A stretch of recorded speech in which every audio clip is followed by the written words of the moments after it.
They want to start talking. Well, hello.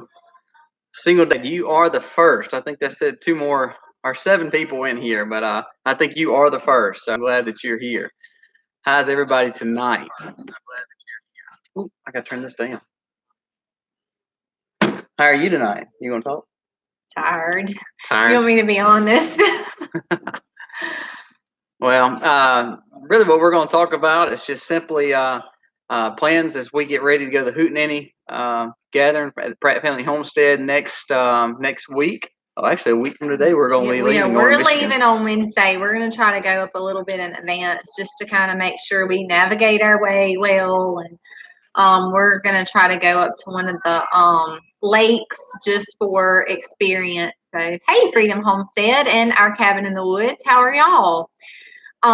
So one of the things we've been doing is making sure that all is well in our RV, because this is going to be the first time that we've traveled all the way from deep South Mississippi all the way up to Michigan. So we are a little nervous about that. We've seen some pretty big cities that we're going to have to go through that.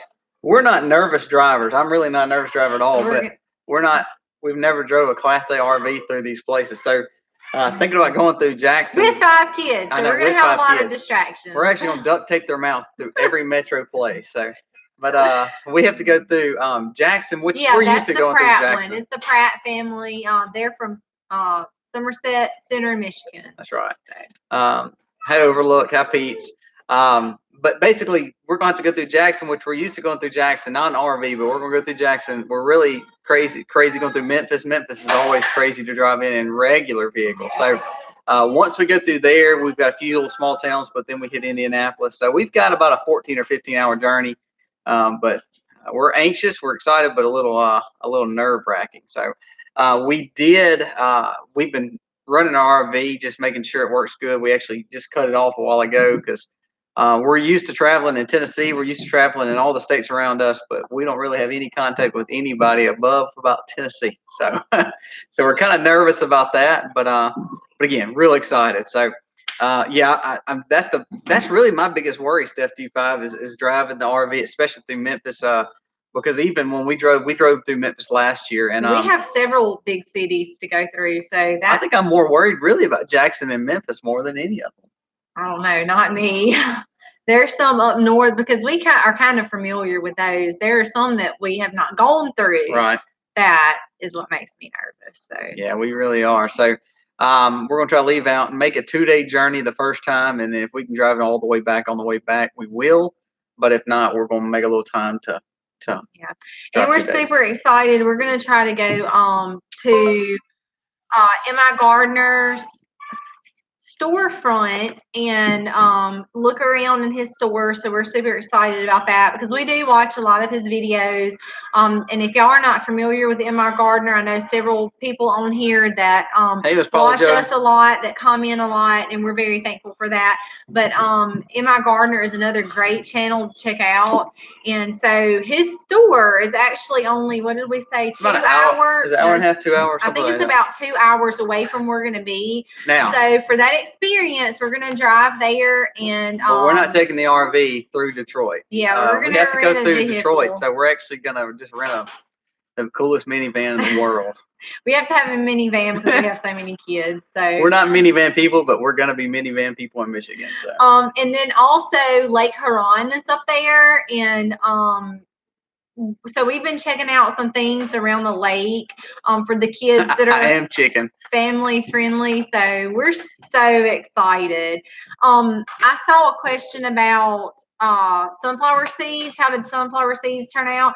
They are actually really good. They have a really good taste to them. But when I started cracking them open, I'm like, man, this is a lot of work for tiny seeds. And I guess they're smaller than the store. So, but they have a really good taste. So. Yeah, he said that he may be coming. We emailed him not too terribly long ago, Freedom Homestead, and they said that they were going to try to. I think they have an anniversary sometime around that. So yeah, she did mention to me because I had mentioned to her about us being able to. We were going to try to come up into the store and And I was basically just wanting to know if they were going to be there while we were there, but she said that they weren't sure, and that's fine. We want to go for the experience, so that's why we're going to go. And I just think that how cool is it to say that we've been to M.R. Gardner's store? I mean, that's just cool. So we're going to go for that reason. And then while we're there, we have a friend that has family that's about 30 minutes from Detroit, and so they're really familiar with the area. And she said that area is absolutely beautiful. So we want to go and make a whole day out of it. So we're excited. We didn't get to say hey to Single Man and let's see, Gossmania, Ramey Vines, Granny's Florida. So thank y'all for coming in. Pete's Little Homestead. Thank y'all for dropping by. Gossmania. I love my Kia van haul 2 bales of hay while hauling 8 kids. So my wife always said she's not getting a minivan, but yeah, right now we have an extended version of an SUV, and that's what I've just always used. But we're usually piling when we have 5 children, but 3 of them are little girls, and somehow they come in with like suitcases worth of stuff. So never know. 3 car seats plus a baby rear facing seat is what we'll have. So we're excited about that. We're a little nervous just because we've never drove that far, especially in an RV. So we're anxious, and we're gonna hopefully make a few stops along the way and just enjoy the time as we go. And if anybody's familiar with the area or knows something that we can check out, like we've been looking along the way on the map. We literally go through Arkansas, Tennessee, Kentucky. I can't remember which state we go in next, but we go through parts of Ohio, parts of course, Indianapolis and Indiana. And then, of course, Michigan. So we're going through a ton of places. Yeah, and Colby's granddad that lives in a part of Arkansas. We're planning on stopping. It's only going to be about 35 or 45 minutes out of the way. So we haven't been able to see him in several years. So we're hoping that we're going to be able to stop off and see him on the way. So we've kind of been doing that, looking to see what's in our path. Right. Just we don't have a whole lot of time. We're really going to have to be booking it because the lady that we have that's going to milk our cow told us to enjoy ourselves, but it still makes us nervous that, we're going to be leaving Elsa here for the first time. And, we just want to make sure that she's taken care of while we're gone and everything's good with her. So. Freedom Homestead, y'all are going through Kentucky now. Now, how far are y'all from Somerset Circle? I know y'all live up there close. So how far are y'all? But on the part of prepping, that was one thing I wanted to talk about when we talk about going to. I think he says we are on the way. Oh, okay. They're in Kentucky. Oh, okay. That's what he means. Okay. Not that they're I'm sorry. driving. Long night. Sorry.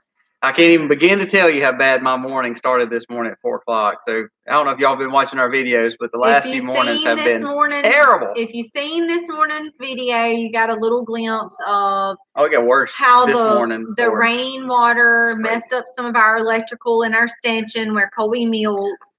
So they have not had any electrical, and he's been running extension cords out there from the house for the milk pump, and then they've been taking flashlights and phone lights so that they could see, because of course he milks so early that it's dark. It's blowing our cow's mind too, because she's used to seeing a light come on. Yeah, so it's messing her all up. She's getting antsy. But let me tell you about this morning before we talk about prepping for the Hootenanny. So this morning, let me tell you first last week. I don't know, again, if you follow us on Facebook, we have had we milk a gallon and a half of milk every day. And somehow this last few weeks, or really the last week, we seem to lose. We've lost a ton of milk, and we always said surplus. So last week, Aiden goes out with me and milk. So I'm so thankful for that, by the way. But he's in the training. We're training him. And for those that don't know, he's our oldest son, and he's 11. So he usually pulls while I'm messing with the cow, get the cow finished. He pulls our milk bucket up there when we use the pump. So he pulls the milk bucket up there. And if you've ever seen our milker, you pour the milk out, and then you hook it all back up, and then you run soap water through it. Well, the part he forgot was to get the milk out. So he goes and runs hot soapy water through it, and it goes all into the milk. Now his reasoning was good. He just said it probably wasn't a lot of soapy water. Yeah, he said, "Dad, I'm sorry, there was some soapy water in the milk, but it was just a little bit." We were like, So a little bit. We'll let you take that one, that's man. Right. So you can have that gallon. It's made its way to the pigs and to the forest. Second, I pour out like basically it was probably a gallon or gallon and a half out of the. I think 2 mornings later, I pour a gallon or a gallon and a half into mason jars, and then we leave a little bit in our 3-gallon jug. My daughter, who is like the little mommy, Harley, she tries to pick up a 3-gallon jug, which is just as big as her. Yeah, it's. And this is like a $20 jar now. I mean, we have like 3 for milk, and she just drops it and it explodes glass and milk. Yeah, the humidity here is really bad, and she pulled it out and left it on the counter for a few minutes, and she was trying to get it back in the refrigerator, and because it is so wet and humid, condensation had like formed on the jar, and when she picked it up to try to put it back in there, it just slipped, and glass was everywhere, and that it was close to a gallon. That was the second. That was the second one. This morning was the third. I have a little cart that we pull our milk pump to the stanchion with. Our stanchion sits in the pasture. Yeah. It's like a wagon on steroids. It's a wagon on steroids that seems to be made cheaply, if you know what I mean. It's supposed to be made nice, but it's made cheaply. So we're pulling this. In some pretty rough terrain. Yeah. So, I mean, our stanchion's in the middle of our paddock, in 2 of our paddocks. So, anyways, we pull this, get it done. She actually milked probably a little bit more than a gallon and a half this morning. I was like, wow, we're gonna catch back up, kind of get where we were. We need to make butter, we need to make yogurt, and so then me and Aiden are pulling this wagon down, and the wheel falls off right in the muddiest spot, and so the whole milk jug, the whole milk contraption, the milker basically falls into the water and literally destroys the milk, destroys the pump. Becomes this big muddy mess. After 10 inches worth of rain, when you fall in the hole, it's like it got lost in a pond because it was in this muddy mess. So that has been our milk story for the last 3 days. It's been absolutely terrible. So we're hoping tomorrow I'm going to actually probably lock it down. We're going to use like Brink's home security and wrap it up and somehow get it into the house. Well, I did tell him he's got to get with the program because I have 2 sticks of butter left. And like I've half a thing of yogurt everything from the freezer. I'm almost out of yogurt. I'm almost out of butter, and I have to have the milk to do my stuff. It's been like wild. Usually we're trying to figure out what do we do with all our milk. Yeah. This week we're trying to figure out why we don't have milk. So we're gonna guard it with our life tomorrow. Once we milk, I told Aiden. You're right, single dad. As long as she didn't get hurt, she did get some scratches on her leg, but they were very superficial. They were not bad at all. So, I mean, we wiped them off with a napkin, and she was good. So I'm very thankful definitely. She did not get hurt because a 3-gallon glass is a lot of glass, and it shattered. And when she dropped it, it was just like deer in the headlights kind of thing. She just didn't move. It was just like, what do I do from here? But thankfully, she is okay. Everybody was okay. So. But we're almost. I mean, we are like I said, milk is we're ready for tomorrow's milk already. Yeah, yes, we are. Gosmania, yes, we should be attending next year to Deep South. We attended this last year. We enjoyed it, so we probably will be back. Wiggins is about 2.5 hours from us. Yeah, so. Super close to us. So on the super close ones are very easy. The ones that are overnighters, of course, those are the things that are hard because we have to, make sure that Elsa's taken care of and she's getting milked and properly handled. So you're right, Steph T5. We will still be finding glass. Misty actually swept up some glass, I think, yesterday. So it never stops. And that was crawling around on my hands and knees, looking under cabinets, refrigerators, ovens, and everything. And I'm still finding it. You're right. Hey, Stivers, thanks for coming in. So that, needless to say, usually we have 6 to 7 gallons on hand just about every day. We're down to literally needing tomorrow's milk. So we've got to make some yogurt and butter and of course just have milk. So we're anxious to milk in the morning. So back to preparing for the Hootenanny. Sorry, I got off on that tangent about the milk. But for us to get a farm sitter, we have our cows here and then we have our chickens, our hogs, and our gardens and greenhouses. So all those things, for us to go somewhere like that, it's a really big deal. So we actually have her coming in Friday and Monday just to make sure she feels comfortable with the cow. Also, the other cows, we'll move all the cows in permanent paddocks. She's come to watch us before, and this was several weeks ago, and she said, this is very doable. Your setup is great. It's awesome. But she's going to come Friday. It's going to be her first day, and she's going to be more hands-on. Just we're going to kind of stand back and look over her shoulder and make sure that she gets comfortable with it.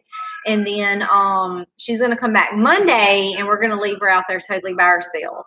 That was all per her request, and I think she and her daughter is Hannah's 18. Yeah. So they're going to kind of tag team it together, and I think they'll do fine.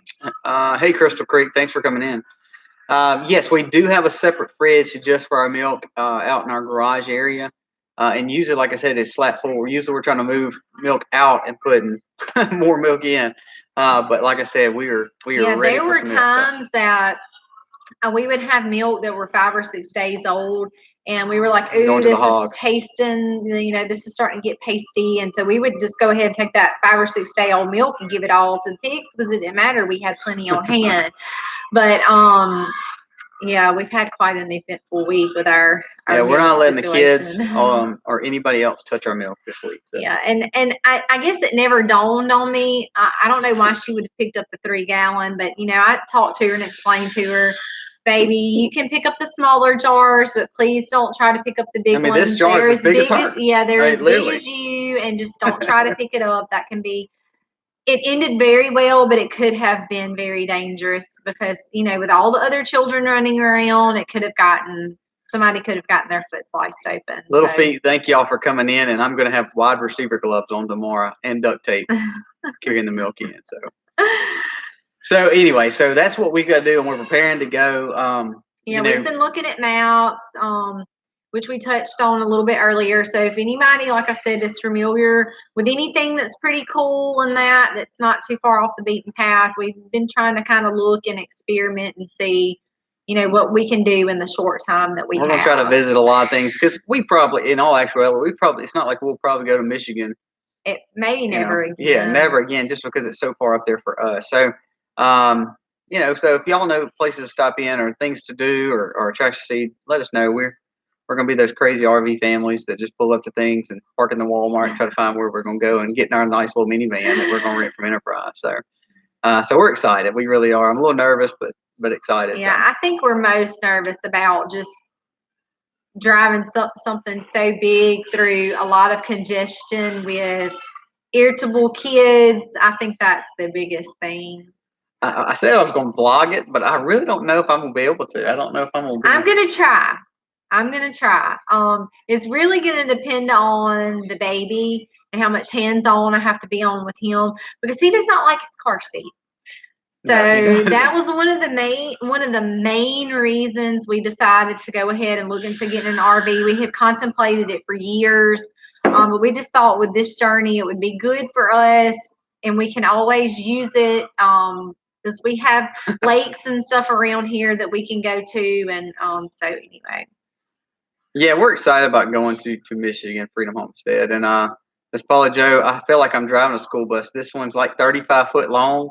And I'm scared I don't like to turn sharp right angles. So I'm trying to find no place to go that has right angles. So I don't know if that's Jack or Tangy, but said they had a great time at M.R. Gardner. Yeah, we're super excited about that, mostly for the experience. A lot of our seed, that's where we bought, what would you say, 90% of our seed? 90% of our seed. From there this year. So we're excited just to be able to say that we've gone. Right there is that's our second harvest of tomatoes. We had about a 5.5, 6 gallon bucket full of tomatoes. So those are all, I think 95% of those are M.R. Gardner. Yeah, so super, super excited just to be able to say, hey, we've gone, we've been there, it's the experience. And the area, from what I've been told, is absolutely beautiful. So we're excited. Single man, you're right. It is hard to find a farm sitter. Actually, the reason we didn't go to the Shindig and Baker Creek was just trying to find a farm sitter. So this is a blessing to be able to find it. So I'm glad about that. So nothing like traffic and irritable children. Yeah. So I think that's going to be, depending on how much footage we're able to get when we're actually on the road is going to. Now I plan on packing snacks, drinks. We're taking Benadryl. Something else to knock the kids out. That's what we're looking at doing. No, we're not. She's not. We're not going to vlog that. We're going to knock them back. He is so telling a lie. We're not going to give him benefit. We're not going to dose our children. But I am planning on taking like some coloring books and they have these little, what are they called? They're not are they like tablets? Like little mini tablet thingies that they can get on. So we're going to take some things like that, and hopefully we have a TV in there.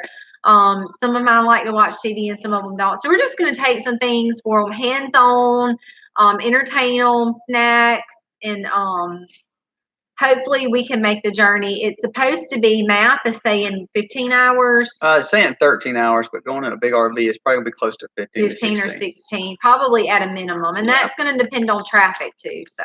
But we are going a day or two early, and the whole purpose of that is if we can't go all the way the first day, then we're not in a sweat. We can stop wherever, find a campground, or find a Walmart parking lot and sleep in it. I don't know if I feel very safe about that. I was telling your mom that this morning. I went to see his grandmother is still living. She's the only grandparent that we still have. So we went to visit her this morning, and she was asking us about the trip, and I said, yeah, Colby says we're going to stop halfway, but I keep telling him, like, I want to plan. I want to map this thing out. I want to know what we're going to do.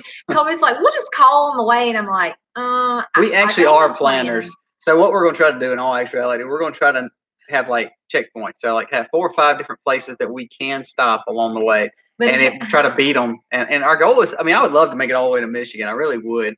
I just don't know if that's possible. Yeah, I know. The seats are very comfortable, though. I have to say that. So he was saying, well, we might just stop at a Walmart and spend the night. And I'm going, I wanted to be one of those people. You know, I wanted to be one of those people. They always park their RV there. I don't know. That makes me nervous just because. Our RV is old, too, so then we'll look like a really old couple. So maybe they'll just won't notice it and let it go. Be like, that piece of junk. We don't want nothing from in there. Oh, goodness. It's really, well, I say it's not that old. It really is that old. But it has been kept up. So we went and looked at it. I was actually shocked when they said how old it was because it has really been kept up. So fun times. So we're excited about going anyway. So we're glad to be able to make these memories with the kids, though. I mean, several of y'all know we have a place up in Pigeon Forge. We have a cabin there, and for 3 years now, we've had the cabin there because we go there so frequently. I have a baby with something in his mouth, maybe. Just watch him, okay? So we've had the cabin for about 3 years now. 3 or 4 years. About 3 years now. And so we go there. We were going there before the baby 3 or 4 times a year, and I lost my train of thought. So that's about the most north that we've been as a family is up to Pigeon Forge, Tennessee, and that's usually 8 or 9 hours away. Missy's been to Canada, of course, Washington D.C. and things like that. And of course, I've been to Mexico and Texas, but as a family, we've never really gone that far because we usually have a baby, and it's usually kind of hard. So yeah, we're excited to meet y'all, Freedom Homestead, in person. Mama Mitzi, our oldest kids do vlog a little bit with us. They don't have personal vlogs. I'm thinking. As much as my kids like YouTube Kids, I need to jump on that.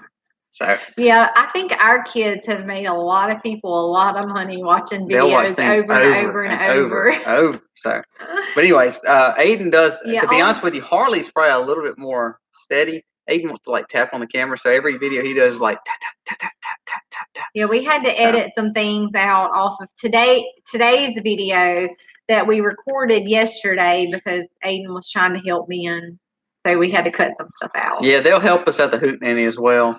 Overlook Valley, we live in South Mississippi, so we're about an hour south of Jackson, about 2 hours above New Orleans. So we're right on what they call Interstate 55, kind of between New Orleans and Jackson, kind of the very southwest corner of Mississippi. So we're pretty far down there. We're not far from Crystal Creek. I saw them in here a while ago, but we're not far from them at all. Wow, our cabin in the woods that I've been to almost every state in the country worked in NASCAR. That How awesome is that? Really, really cool. Crazy. Yeah, we're I guess because we're not fly. I'm not a flyer. I don't even want to think about flying. I hate flying, once and I enjoyed it. But yeah, the Lord says, "Lo, I am with you." So I believe the "Lo, I am with you." We don't get in the air, so we do not fly. So we do drive. So we tend to not go too far. This will be our farthest journey. And we talk about RVs, and we cringe a little bit because we lived in an RV when we were building this house. We lived in an RV with how many kids do we have at that time? 3. Elizabeth was the baby, and I got pregnant with Selah. So 3, and I was pregnant. So for 6 months while we were building our home, we lived in the RV that is almost identical to the one that we just bought. No, it was the other one was a lot older than this one, but we did live there. But the layout is the same. Like I feel like I'm in it again. And he worked every day. So he only slept there. I was in it all day. And it didn't slide out, so it was just like one narrow. It did not. Narrow box. And we started building in December. So we went through December to January. Months. Yeah. I would not advise anything. We actually had like space heaters all over it. The camper. I wouldn't want to tell anybody to do that. We were just very blessed and thankful that God protected us because we did have to have heaters. It sat at an incline too where we were. We didn't have jacks on it, so we literally sat. So we had one leg longer. Our kids actually have one leg longer than the other. It's not right. I saw a comment I was going to answer. We're in planning zone 8. We're in zone 8. So and that's kind of what we're talking about on the second part of this video is is fall garden. We just keep talking about the RV because we're excited. But anyways, the fall garden has kind of started for us. It doesn't start as soon as some of the northern zones, but our kids are screaming, so Missy's gonna go check on them. But so for instance, we're growing right now. We just started our fall corn. We started our pumpkins. They're all looking great. They're actually coming up good. One good thing out of this tropical storm that we just got out of the Gulf is we got tons of rain, so it did help the ground, helped our paddocks, so it's looking good. So we are trying something new. We're trying fall cucumbers. I mean, how crazy is that? It stays warm here too, probably usually around November, October, November. So we're trying that now. But we're actually fiscal start. What we're going to do is we're going to take our garden spot. One of our garden spots is around 13 to 14,000 square foot, and then we have one that's about 6,700 square foot. But the one that's 14,000 square foot, we have corn growing in one part that we'll let it bump. We have our new cucumbers growing, but before we start growing our true fall and winter, our basilicas and a lot more legumes, our peas and things, we're going to make a paddock out of it. Let the cows go in, chop and drop a lot of the vegetables, and then let them eat up the rest. And then, of course, they'll be fertilizing it as it goes. I'm going to till one quick time and then put silage tarps on it for about 3 to 4 weeks, and then we're going to plan to plant around the end of August. So we're excited. My favorite gardening season is fall by far because you don't have to deal with the bugs or the weeds as much as you do for spring and summer. So so we're excited. What do y'all plant? Do y'all plant fall gardens? And if so, what do y'all plant? And I was going to mention too, a lot of y'all that watch our videos regularly see that the pumpkins went in the ground. Colby went and checked on them today. I hope you got some footage on that.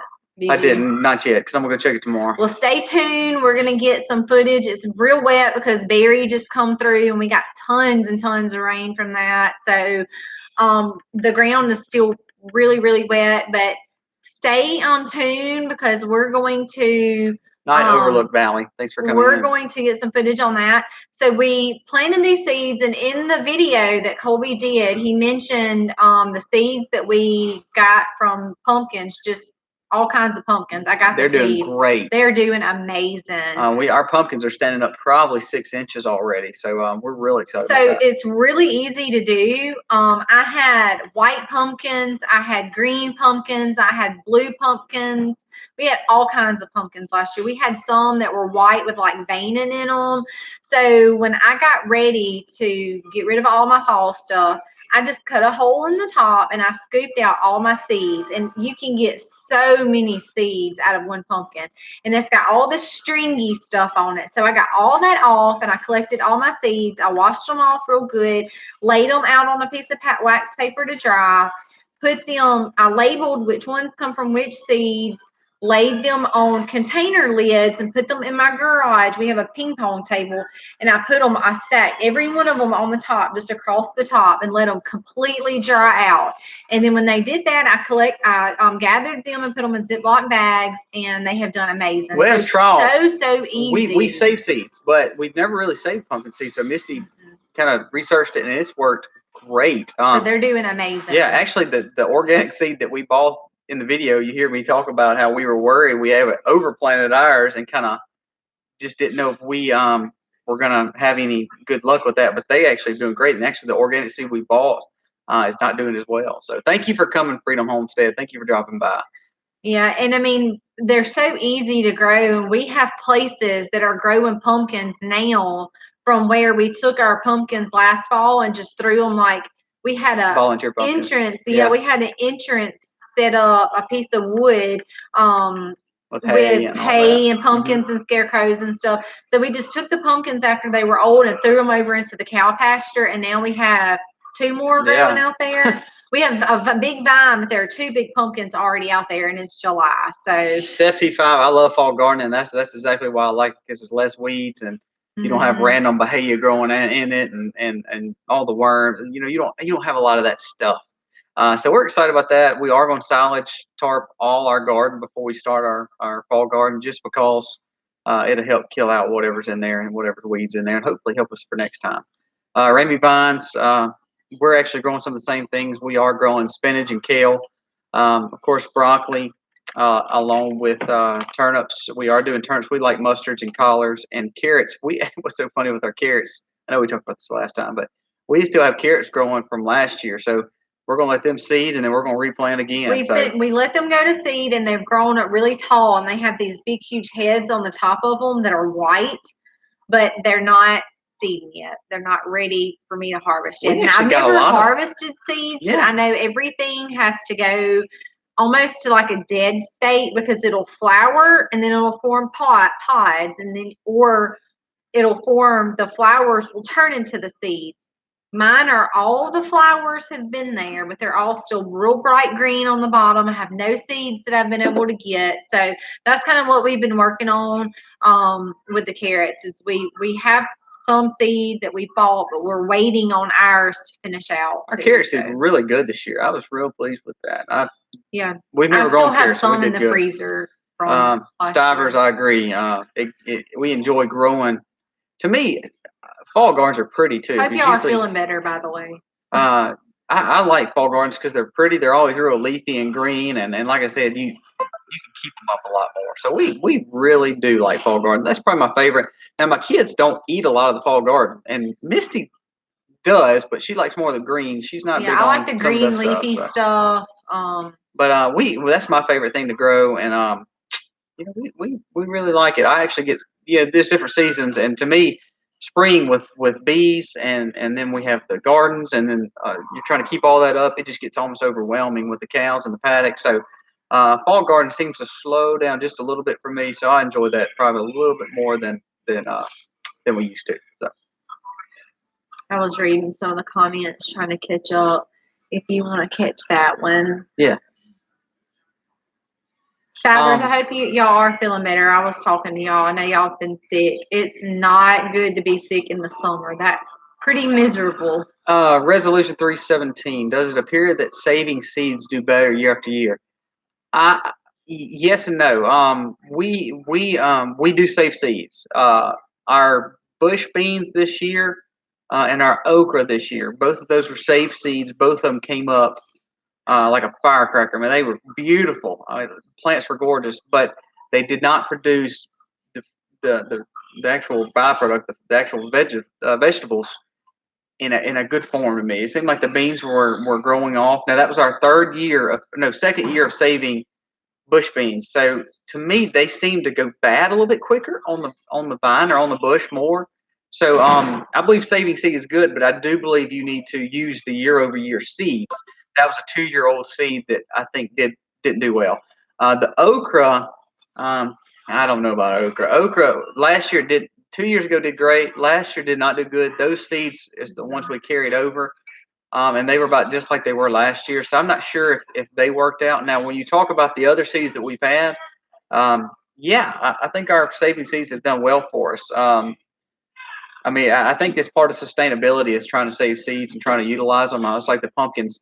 We've never done that. Misty did some research, and now we have pumpkins running crazy, and we literally have no money in that. Yeah, and like Misty dill would is something that's so easy. Basil is so easy. Parsley is, I've got one parsley plant that is almost ready. I've gotten some off, but some was not ready. The carrots we're waiting on. We did lettuce. We saved lettuce this year. I'm trying to go through my head and think what else. Marigolds. Marigolds are real easy to do. Marigolds are a little bit different than things like herbs. When the flower dies up, so it's long bottom and has a bushy top. When it looks totally brown and it's kind of shrunk up, you just take the top off, and the little long part that's brown, when you crack that open, all the seeds are in that. And they don't look like a traditional seed. They're flower seeds, so they're a little bit different. Single dad, that's exactly right. Like for us, we had one of our local farmers had a bean that literally you can't buy anymore.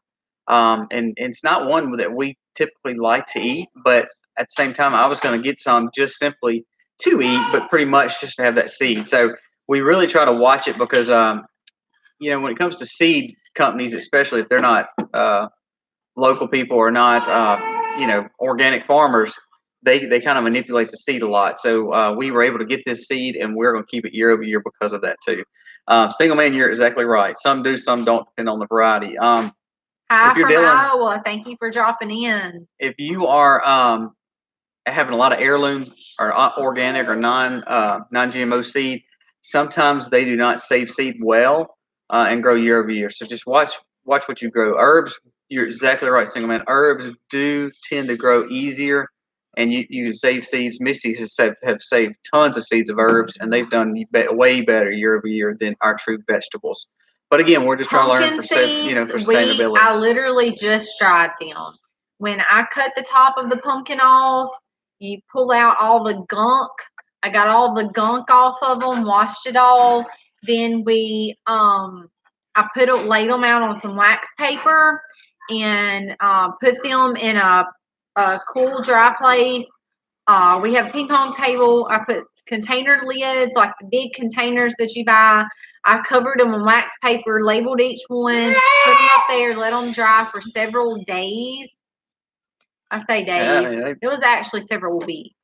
And when they were totally dry, I just put them in Ziploc bags. We planted them, and they are growing amazing. Now, will they actually produce and give us pumpkins? They're looking good so far. We'll find out. Absolutely. And they're growing in an absolute great place. We have that garden is the smaller one, which is still 6,700 square foot. And next year we're going to try to grow more. But we got a little fall corn there, but also our pumpkins. But that spot is almost picturesque. It's got gorgeous soil. It's really been kind of covered up with a lot of cover crop. So that soil is actually it's beautiful. So I think the pumpkins, if they have a chance, they're going to do way better over there. And I think next year I'm going to plant that all in corn and strawberries. So that's really our goal for that garden spot next year because the soil is just absolutely gorgeous. So we're excited about that.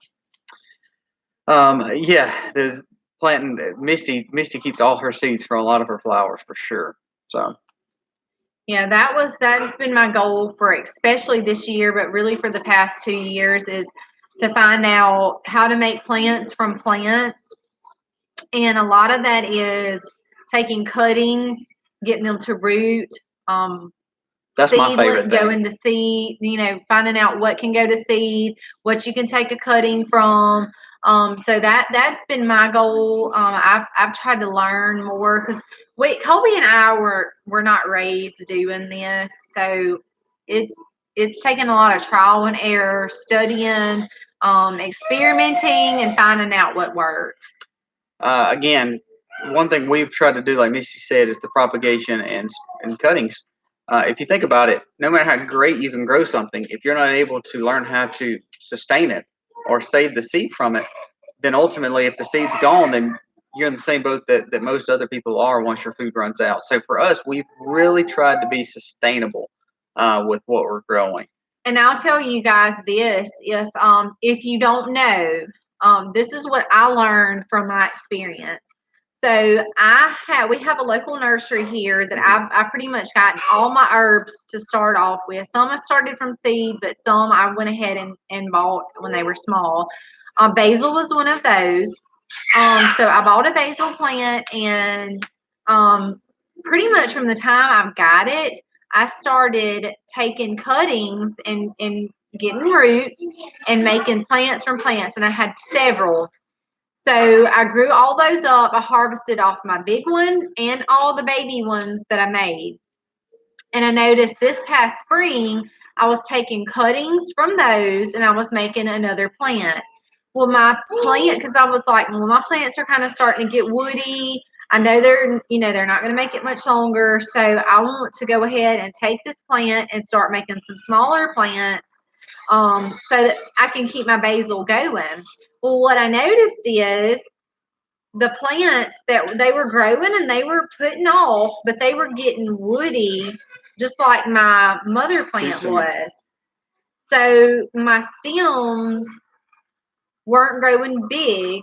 They would grow and they would put off, but they weren't growing big like my plants I did when I first got my basil plant, and I took my cuttings and they literally grew up into another huge plant.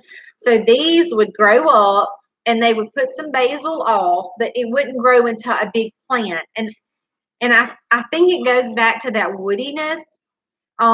So what I did after I realized, okay, I'm not going to get big bushy basil plants like what I'm looking for. So what I did is I let every one of them go to seed. And I have taken those seeds and I have planted in the little containers several more basil plants, and they're probably about this tall. The stems are soft. So I'm going to grow those up, and we're going to have big bushy basil plants like what I was shooting for. So something to know if you didn't know that once your plant starts getting woody, in my experience, can't propagate as much as you can. Taking it off, it's not really going to grow like it's supposed to grow, because that stem, that main base that is rooting, is already woody, if that makes sense to y'all. But that's what I noticed. Lazy Bunny Creations, Arizona. Wow, it's crazy. You got the dry heat. We have 90 and 100-degree days too, more 90-degree in late 80s, but we're very humid here, so it does help for growing things. Our spring and summer and fall tend to all kind of run together. So we don't really have a big winter. So, like for instance, Missy, we grew tomatoes all year round.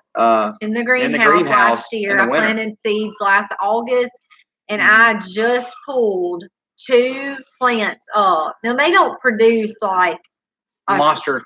They're indeterminate, so they're kind of sporadic when they give it to us. But we were eating fresh tomatoes all year round. I just pulled up 2 plants out of those. How many was in there? It was less than 10. Yeah, I mean, it was less than 10. But I just pulled up 2 of the ones that I had and chunked them in the compost today. You know what's so cool though is a lot of times what we're using to collect seed from, if it be tomatoes or pumpkins, most of all our pumpkin seeds didn't come from our pumpkins that we had to buy. They were at a garden center that a local garden center. They had smashed rotten pumpkins sitting in their compost, and so we asked them, could we just go through there and get their rotten pumpkins? So we were able to get seeds from rotten pumpkins that were not. I mean, they were not fully rotten yet, but basically they were going rotting. They were busted. They were not able to use them to sell, so we were able to get them like that. So same way with tomatoes, same way with our basil. We let things go to a point where those things that we're not using, we've already collected all our tomato seeds, and we're not having to use healthy tomatoes. We're using some of the cracked tomatoes, or the ones that are just don't look too good, or they may have a worm in them or something like that. So we're able to cut some of that out, use the good out of it. So we're not really having to take what we're eating, but just ones that we're making seed from some of the stuff that is less attractive and things that people normally don't have. Tell them we got the pumpkins out the compost. Yeah. So all these pretty pumpkins we're getting is off a compost heap that she was like, just get bags of them. I don't care. That's how we collected seeds. But I brought them home and got the seeds out of them. Some We shared with the chickens. The chickens love the pumpkins, so we shared with the chickens and kept the seeds. Yeah, real neat, real neat. Yeah, we're not far from the Mississippi River ourselves. We're about an hour from it. We're at probably one of the widest points we're close to Natchez, Mississippi, which is one of the widest points. It's about a mile wide, so it stays humid here. And we're in a low area. We're kind of the start of another little river going through Mississippi and Louisiana that feeds to the Mississippi and New Orleans. But I tell you, it stays humid. I mean, if you go outside now, it's 88 and it's about 90% humidity, and you're gonna sweat. Well, I went in the greenhouse today, and we had closed the door because Barry come through, which is a tropical storm in the Gulf.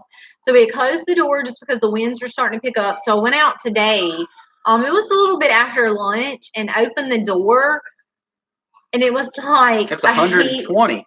Actually, my thermometer maxes out at 120, and it was all the way to the top of the line.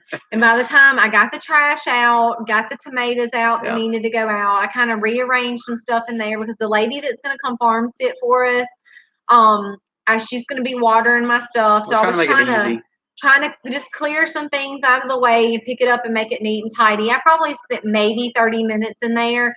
And I had my hair, I sent a picture to Colby. My hair was soaking wet with sweat because it was so hot. So, yeah, very hot and very humid. Remy Vines, that is correct. The white crepe myrtle called the Natchez is definitely the prettiest crepe myrtle. 55, hey, there's no shame in that. There's no shame in grabbing those pumpkins out. Volunteer pumpkins are my favorite, and if I can get free pumpkins, that's even better. Yeah, and I think a lot of people just don't realize how easy it is to get like some of your seeds and stuff. So I've really tried, from what I've learned, to try to educate people as well. That's why we do a lot of the videos. Like I had a lady not long ago, she was like, "You save your tomato seeds? How do you do that?" And I was like, "It is so easy." So, and yeah, I have a YouTube video on that. It's so easy to do. And actually, we were talking about the seeds that we planted in August. So last summer, I had a tomato, and it had a little wormhole on the side. So I used that tomato and made every tomato plant that was in there August, and lasted us until just this year. And I still have some in there that have a few tomatoes on them, but 2 were not good anymore. So I went ahead and trashed those.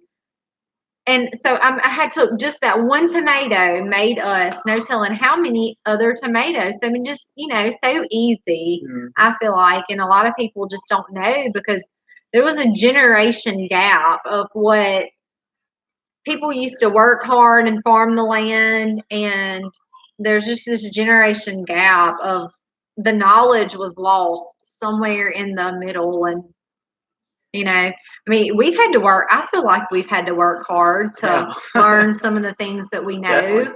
And I've attended different classes and stuff like that just to learn.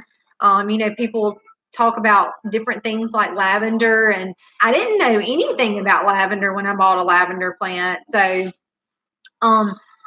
I think there was definitely a generation fail somewhere in there of handing down that knowledge of how to farm the land, or especially in our area. I think we become so dependent on grocery store, the ease of running and going and picking up your own bread, and why grow a garden when you can go buy it at the grocery store? So I definitely think there was some knowledge sharing lost there. So everything that I try to learn, I definitely do try to, we try to share our knowledge for sure.